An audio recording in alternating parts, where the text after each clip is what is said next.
Le Raid Témiscamingue reviendra en force l'an prochain et ce pour une 3e édition. Et Kimberly, vous étiez à Notre-Dame-du-Nord aujourd'hui pour l'ouverture officielle des inscriptions à l'échelle internationale.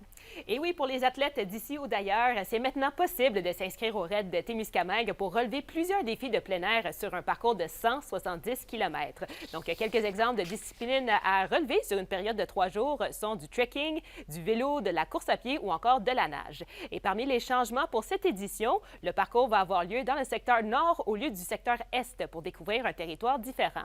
Donc, pour se situer un petit peu, les municipalités qui sont dans les alentours vont être Guérin, Rimini, Saint-Bruno-de-Guigue et Notre-Dame-du-Nord. Et le processus de sélection change de formule également.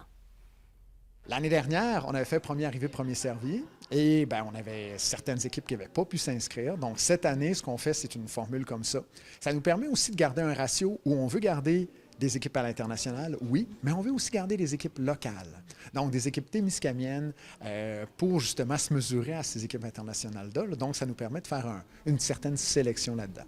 Pour le volet jeunesse, en fait, on fait un tirage au sort.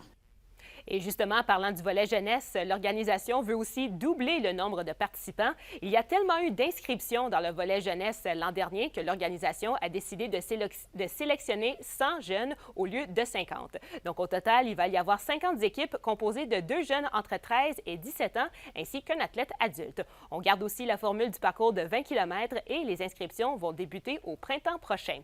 Je vous laisse entendre maintenant un athlète qui a grandement apprécié son expérience avec les jeunes l'année passée.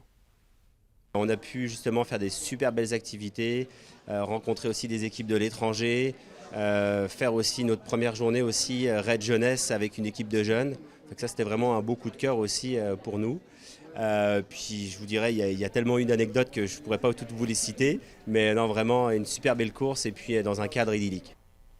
Un petit rappel que le Raid Témiscamingue va avoir lieu du 5 au 8 septembre 2024 et plus de détails seront naturellement dévoilés dans les prochains mois. Merci Kimberly. Au plaisir.